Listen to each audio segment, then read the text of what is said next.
I wanted to share with you the 5 risks of overpricing a home in the San Diego housing market, and we'll do that right after this.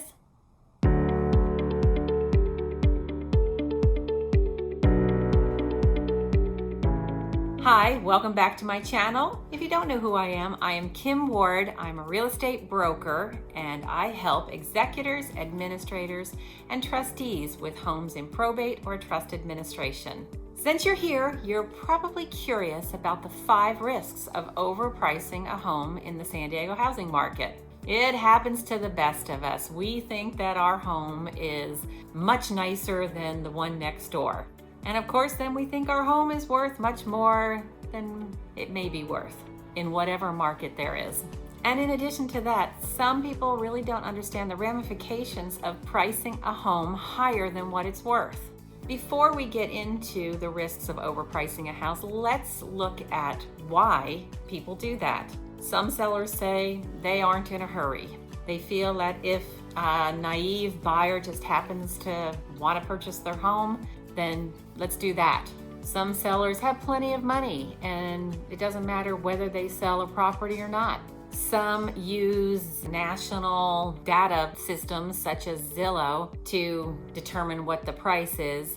Don't do that. It's a bad idea. Zillow has an algorithm. It is not accurate, and you really need to get either an appraisal or have a real estate professional show you the true comparable properties that will determine what is the current market value of a property. And sometimes people think, oh, well, but Zillow said this number, and they feel like, oh, we can always lower the price later. That's not a good idea either.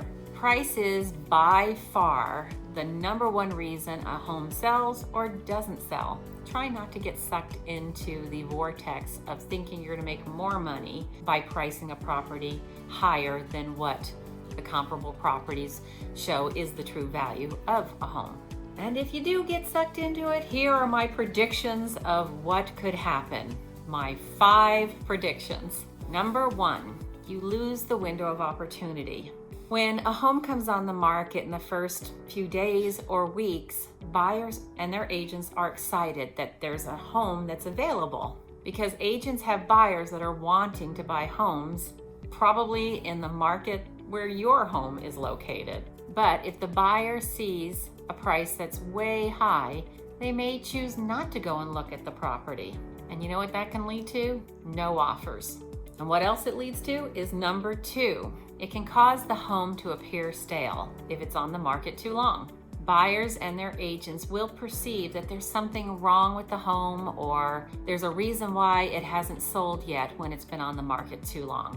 They're going to wonder what's wrong with it and perhaps not want to take a look at it. Number 3 is experience shows you ultimately sell for less when overpricing a home. Sellers that decide to start with a price that's high for the condition of the home, and then they think, oh, well, now we need to reduce it after it's been on the market for a while, and they reduce it down to a more fair market value for the condition of the home, they almost always sell for less. Why is that? Because the perception is that once you've lowered the price once, you'll lower the price even more, and that you're more desperate to sell the home. Number 4, it'll be a longer period of time before you are relieved of the home that you want to sell. It's a fact that homes that are priced higher take typically longer to sell, and some homes that are priced over market never sell at that price, causing the seller to feel frustrated with the entire process. And that's something that I don't want for my seller or for myself. And number 5, the home just does not sell.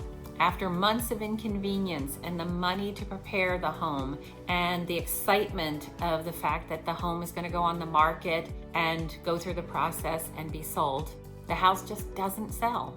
Home buyers have become more sophisticated, and because most buyers have appraisals and the appraiser uses the comparable property information around the home, when the appraisal comes in at market value below what the buyer offered because they wanted to get the home under contract, and sometimes that's a much lower price than the list price, the price that comes in via the appraisal, that means the seller then has some options. One is they lower their price to the appraised value and the home gets sold. 2, they ask the buyer to pay the difference between the appraised value and the offered and agreed upon price. And 3, the transaction falls apart and the seller and the buyer, nobody's happy. You know, the seller, the appraiser, or even the real estate broker, we don't really determine the price of properties. Your home buyer does. What they're willing to pay is the price of what the home is worth. And what the buyer's willing to pay is also depending upon supply and demand, which can change over time. Whether if it's a buyer's market, the buyer's probably going to pay less. If it's a seller's market, the buyer's probably going to be willing to pay more. So the bottom line is, I do recommend that you seek out the advice of an experienced, seasoned real estate professional to help guide you through this whole process. They should have a pulse on the real estate market and be able to show you all the data so that you can avoid overpricing the home. And again, there are many strategies for selling a house, and overpricing is not one of them. Thanks for watching. Please hit that bell button, subscribe, give me a thumbs up, like, and go ahead and comment down below. And if you need anything, just let me know. You can comment down below and I'll reach out to you. Thanks for watching. See you next week.